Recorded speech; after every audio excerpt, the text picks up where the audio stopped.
if you deliver your message and be honest and real and just play the horn and Mhm. make it sweet, you will touch people. You don't have to. Jackie Kelso once told me that. He said, "You don't have to be a genius to play music and to move people's hearts." It's Mhm. like, Yeah, he yeah. was saying, he actually said one day, said, "Marshall, you have more than enough technique to work the rest of your life." But he said, Mhm. what you're missing in your playing is the dance. You're not Mhm. dancing when you play. And that's Mhm. what I meant on the Count Basie post. See, he didn't mean Mhm. I'm supposed to be dancing. You know what he meant, right? You Right, know what right, he right. meant, right? Mhm. And he Yeah. got so deep, he started showing me the two step. He said, "Come on," and then sometimes when I Mhm. noticed when he used to do a solo, his feet would be dancing, right? He'd Mhm. be doing a Mhm. solo and it'd be like, and you could feel that in it, that joy, that, and if Yeah. people who don't know who Jackie Kelso is, they got to Google him. He was part of the Plas Johnson, the Wrecking Crew. He's on the Asia album. He's on like thousands of recordings. He made on his tapes, but all of them said that Grossman was the gifted child, if you will. You know what I'm trying to say? Yeah, he was. He was. I agree. Um, I used to hear him at Slugs. There was a friend of mine I met. His name was Nelson San Diego. He was from South America, Colombia, I think. And um, he was spectacular. I had never heard anybody that young play that good. When I met him in front of Slugs. I had my horn. He was very cocky. He said, "Can you play?" I said, "Yes." He said, "Can you really play?" And he was very cocky and arrogant, but we had some kind of connection. And he used to battle Steve Grossman at Slugs. And also, uh, since I lived in East Orange, and I'll be in New York all the time, and I started going to New York College of Music, where you had actually Yusef Lateef recommended that school to me. I had a couple of lessons with him. He was living in Teaneck, New Jersey, and he said the school called New York College of Music. Renee McLean, Jack McLean's son was going there. Kenny Dorm, Ahmed Abdul Malik, who played bass with Thelonious Monk at the 5 spot when he got that gig with Train. Um, who else? Uh, yeah, a lot of great musicians. Oh, Carter Jefferson went there. Wilbur Bascom. So anyway, I was hanging out in front of Slugs, and I had met Jackie McLean first before I met Renee. So Jackie said, Nelson sat in with Jackie. It was Pepper Adams, Donald Byrd, Jackie McLean. Nelson turned it out. So Jackie said to me, "I better practice, son." I said, "Yeah." He got mad at me about Jackie McLean.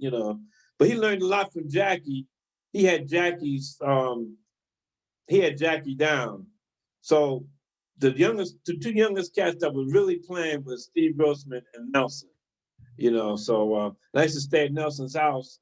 He lived up on 150th Street in Broadway, and Nelson who? San Diego. San Diego. He introduced me to Bill Saxon and Benny Maupin. I don't know who And Bill, Nelson is. huh? I don't know who Nelson is. Well, he was, let's see, when was this? In the early 70s. Mm-hmm. Early 70s. And he was so good that Jim Harrison used to give these concerts at Club Ruby in Queens. He had all the alto players. He had Monty Waters. He had James Spalding, Charles McPherson, Gary Bartz, and some other players. Nelson was the one who turned it out because Jackie sent Nelson in his place. You know, um, great player. Also, we were at New York College of Music. Charles Bartlett, trumpet player, had a group, the Bartlett's Contemporaries, and so there was talk that Nelson was bad. So he invited Carlos Garnett to come. You familiar with Carlos Garnett? Yes. Okay, so he came to school. So they had a big battle in the school. Nelson Sumner. It was close. Nobody won. It was great, man. That's what Wow. was going on in those days. Um, What happened to Nelson? well, Nelson tried to live the life of Charlie Parker. He was born the same day as Charlie Parker, same birthday. It was Hmm. the heroin. Hmm. He stopped using, but a few years later, then he stopped playing. And he moved to Philadelphia. He had a heart attack, and that was it. You know, he played with Art Blakey briefly, but other than that, he was just like a New York legend, like a protege of Jackie McLean at the time. Wow. You know, that's one experience I experienced. Another one, Carter Jefferson. You familiar with him? Yes. We were going to NYU at the time, and the trumpet player I was telling you about was playing piano in the practice room. And Carter and I went in there. We had a little jam session, smoking our weed, you know, NYU practice room. So I said, "Wow, you sound like Wayne Shorter." He was playing Night Tunisia. So then he said, "Oh, let's go get some smoke from Little Richard because he used to play with Little Richard, you know." So I said, "Sure." So we went uptown to 52nd and Broadway. This is like a story. It's like something I dreamed up, but it's real. So Little Richard wasn't home. So we parted company. Then I saw this tenor player walking down the street who was a saxophone player I used to listen to. My sister used to take me to clubs in Newark. He used to play with Rhoda Scott. So I saw him with his horn. I said, "I need a gig." His name is Buddy Terry. So he didn't know me from Adam. So he said, "Well, come to Lloyd Price's turntable tomorrow at such and such a time." So I don't think he believed I would show up. I got there, but it was a later time than they had started. So I'm coming in there. So the conductor said, "Well, who are you? Who invited you?" I said, "Well, Buddy Terry invited me." And they started arguing. "Man, I ain't say you can invite anybody." So they said, "All right, come on up. Take out your horn." You know who was in the band? This is the old Birdland now. Old Birdland, who they named after Charles Yardbird Parker. Harold Mayburn was on piano. Charlie Persip was on drums. Mike Ridley, Johnny Coles on trumpets. Barry Rogers of the Eddie Palmieri fame is on trombone. Charles Davis is on baritone saxophone. Bobby Porcelli on alto. Billy Phipps on alto. And another tenor player. Wow. So I would play along, and then Buddy would like that to see if I was playing. So I was playing the music. Then they had a break. So they had a little jam session. This was 1968. Remember, I had just met John Coltrane, 1967. They played Giant Steps. So I played John Coltrane solo, right? So Charles Davis, that was the first altercation we had together because Charles was very critical. He said, "Man, let's train solo." I said, "Shoot, this is 1968 now." I said, "I'm lucky to be playing this, you know." So anyway, I got to know the musicians, and I met Marvin Gaye, and then he came and played classical piano. Aretha Frank used to hang out there. James Brown, Donald Byrd, the Jukebox Review. You had the Pimps, you had the Hustlers. This was the part of the scene. This Lloyd Price, this is his club, you know. And then what happened? The conductor from the Howard Theater in Washington D.C. He replaced the conductor that we had there because I started playing there on a regular basis. And I was still going to NYU. But what happened? The money was getting funny, and then he wanted his boy to come and play tenor, and that was Harold Vick. So we got to be good friends, and I left the band, but I didn't get my money. I came back to the club to get my money. The next night, the manager of the club got shot in the head by a woman. Oh, damn. That was it. Huh? Damn. Yeah, that's what was going on. So, you know, I experienced a lot. I mean, and playing there every night, we played there, I don't know how many nights we played there, but to be there and just look at the people that would come. I met King Curtis there. I had never heard him play. I met him there, you know, Marvin Gaye. And it was just, I was like in musical heaven, you know. I got a chance to solo and be heard by these people. It was nice. But you told me on the phone call, and I hope it's okay, that you had taught public schools for some 30 years also, too. Yes, yes. When I went to college, that was during the time of the Vietnam War. And I was going to college. I said, well, I better get an education degree just in case. So I I finished college in 1970 in the summer. Then I got married a couple of weeks later, and I started teaching a couple of weeks after that.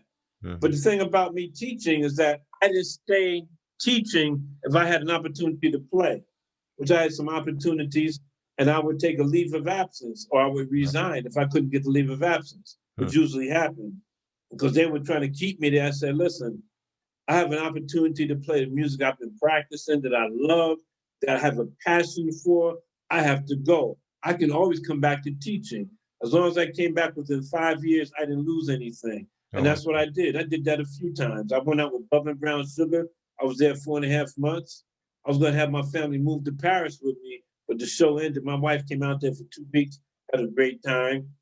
Um, but I missed my kids. You know, my son, I came back on his first birthday, hmm. because what happened, I had gone to a jam session here in Jersey at the Peppermint Lounge.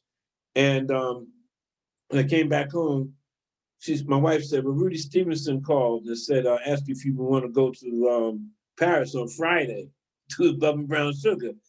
I didn't get home till late, like early Wednesday morning. I had to make a decision. Hmm.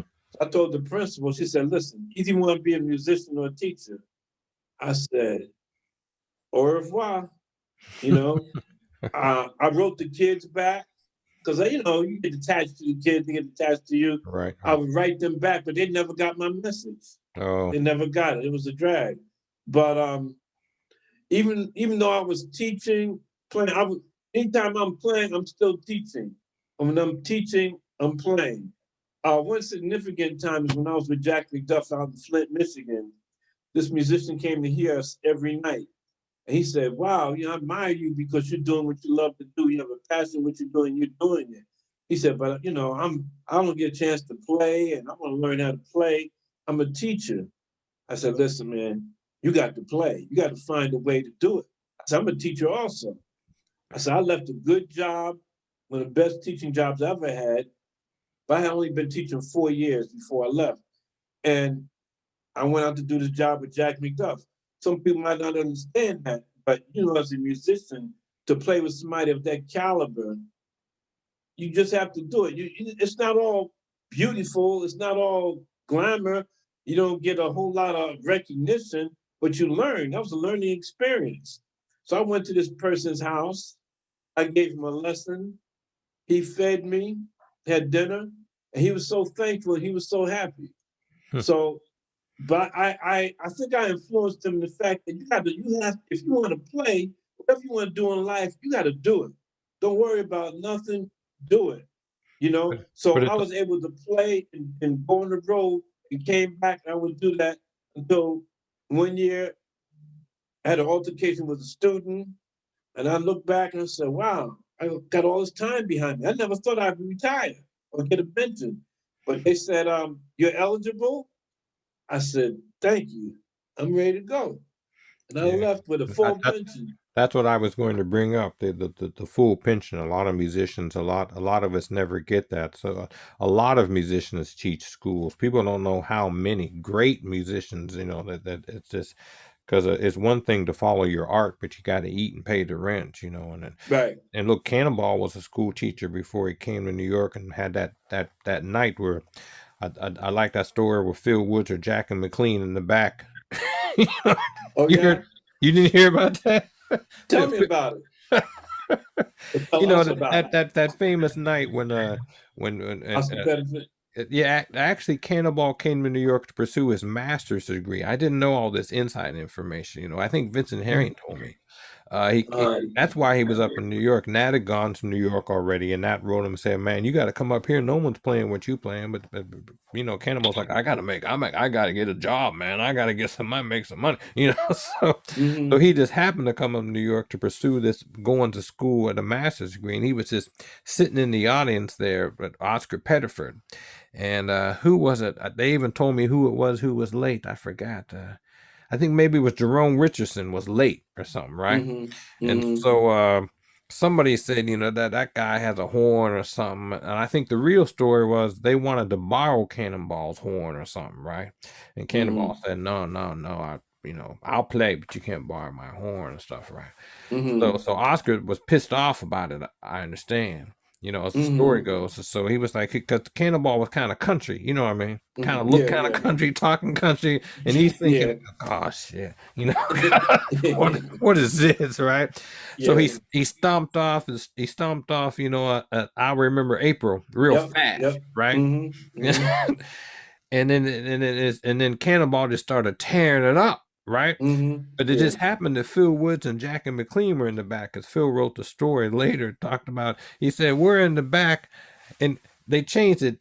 They said that Phil said this son of a bitch, but I think it was another word Phil probably said, you know, that went like MF. He's this MF playing more saxophone than anybody's really able to actually play. And he and Jackie looked at each other like, and they knew our time of being on the top is over. You know what I'm saying? And the rest is history, man. You know what I mean? Because and actually, people said who were there said that, you know, back then, like he said, you didn't have cell phones, you can't take videos, right? People were getting on the payphone calling folks saying, hey, something going on down here at the club, I don't know what it is, but you gotta, you know what I mean? Everybody knew that something had just happened, you know, including Phil and Jackie, who were both just, you know, probably, I'm sure Phil said, this motherfucker playing so much stuff that even no one should be able to play. Right. Yeah, and also Bird had just died, so they're looking for a new Bird, you know. And here comes Cannonball from Florida, this country boy playing all that horn. That's what Lou Donaldson said. Lou Donaldson said that, yeah, man, you know, if the Charlie Parker hadn't died, you know, Cannonball might never made the big break. Right. You know, I was at a family reunion. It was in Cincinnati. I was sitting at a table with my relatives. So I said, well, where are you from? I said, Fort Lauderdale. Another one said, I'm from Fort Lauderdale too. I had a lot of relatives from Fort Lauderdale. I said, I know somebody from Fort Lauderdale. I said, his name is a great saxophone player named Cannonball Adderley. I didn't really know him, but I said, you know. So they said, that was my high school music teacher. I said, what? Another one said, I was my band director at Dillard High School in Fort Lauderdale. Wow. You know, I said, isn't that something? Small world. It is, isn't it?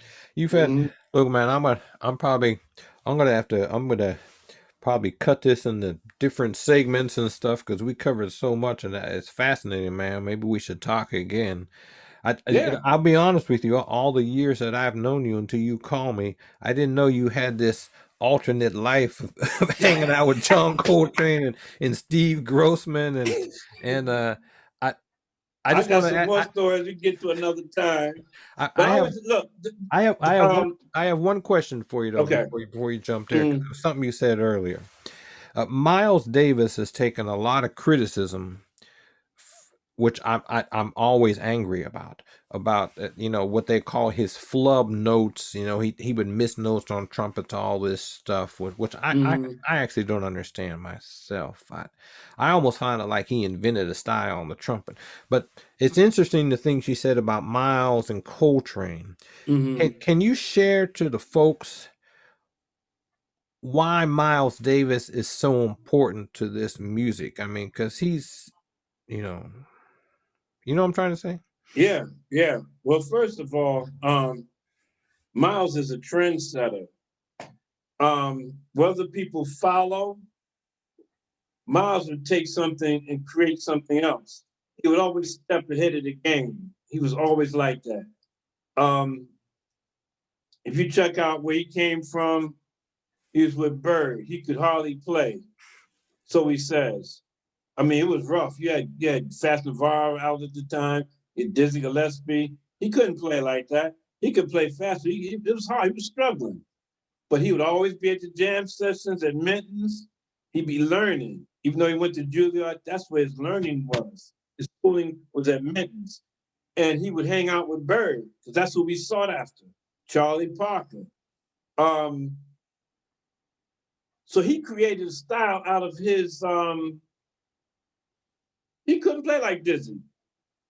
Dizzy was Dizzy. Miles had to create a style that was comfortable for him to fit in. And he was good playing for Charlie Parker. Charlie Parker was playing all the notes, playing on his bebop, and Miles would take the essence, the good notes, and do something with it. So it was a good foil for Charlie Parker. Dizzy and Bird, they play so much alike. You know, they both could play fast and high and all that. But Miles played differently. So that was a good match. Same way with Train and Miles. Train played the way he played, was developing and playing some fast stuff, soulful. Miles played his way.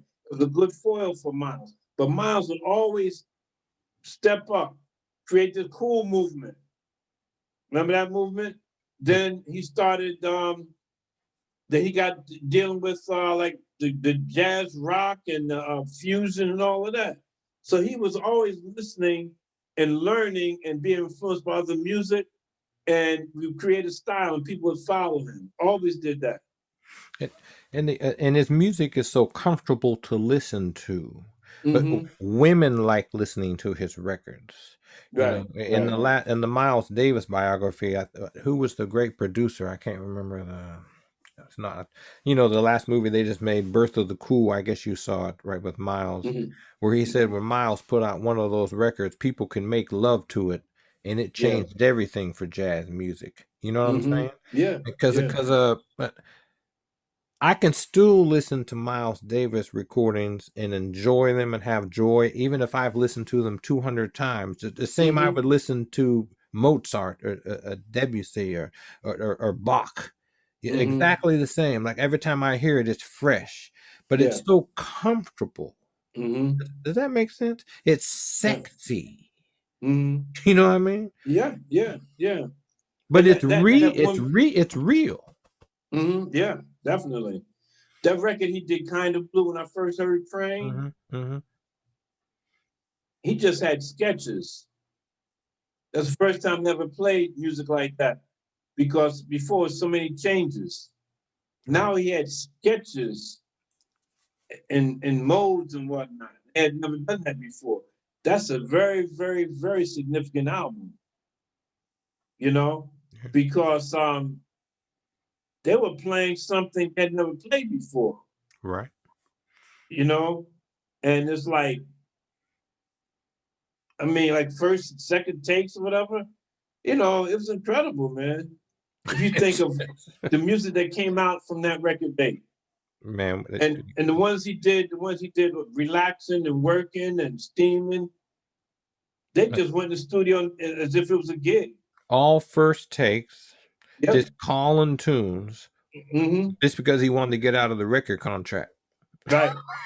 and more jazz musicians study those 4 records. I mean, that was basically what some cats told me, especially. You need to go get relaxing, working, steaming, and cooking if you want to learn to play, and get back to us in a year or 2. Right. You know what I'm saying? Yeah, man. Yeah. So you and I are in complete agreement. It's a shame that some people, I still see articles and PhD, discussions about Miles Davis. Why is his technical ability seems limited? And yet I've spoken to trumpet players that said, you try to play some of the stuff Miles played on those records with Herbie Hancock and see if you think it's so easy. Because they explained to me, one cat said Miles doesn't play technique, he invents technique. Because I tried pulling off some of the stuff Miles played right on alto, because the range is similar, right? And I started to find out how complex it was. Chromatically complex and rhythmically complex, where I don't even see how he did it. Does that make sense, what I'm trying to say? Yeah, sure does. You try to play the stuff that he played. Yeah. When I was in high school, the person that comes in to do student teaching, he said that Al Hirt was the best trumpet player in the world. I said, listen, I'm gonna take you to my house. I took him over. We invited him to our house. My father put out some records. One of the main ones was Miles Davis. After he heard those records, he'll never say that again about Al Hurt. Now, Al Hurt is good at what he does, but you can't make a statement like this person is the greatest in the world. But he Right. heard something that Miles Davis is playing, man. Miles has so much stuff going on. People might dismiss him because he played in the middle register or he missed some of the notes, he flubbed them, but they were soulful. They were soulful. And Yeah. in the late 50s, he did record some really fast recordings Yeah. where he played really up tempo. And the person who taught me that was Jerry Allen. I was going to University of Pittsburgh with Nathan Davis, and Jerry Allen was in grad school. And so she was like a heavy I got to talk to. She told me two things quite heavy because I told her I really like Michael Brecker's playing. And she said, and she was not critical of that. Said it's great that you like Michael Brecker, but you should check out the source of everyone. Michael Brecker liked John Coltrane, so you should start with John Coltrane. Which is interestingly, after I met Michael Brecker and talked to him, he said, "Why are you listening to me? Why don't you go listen to John Coltrane?" Yeah, he knows. The other thing she told me, she said, you should go listen to some particular recording, 1953 or something, Miles Davis. He said he recorded all these up-tempo tunes. She said he learned, he got to get her to play fast. He just decided he didn't want to do that anymore. Yeah. And also, he and Kenny Dorham used to have battles. And I knew Kenny. I used to tutor Kenny Dorham in theory, which was funny to me. Because we're the Kenny same. Dorham. Kenny Dorham, yeah. I said, Kenny, I want to learn what you know. You should be teaching the class, but it's that school theory, Right. And I was gonna live with him on St. Mark's Place, which I was looking forward to because he had separated from his wife, and I was looking for a place to move to. Actually, Renee McLean and I were going to get an apartment together, but he was so picky.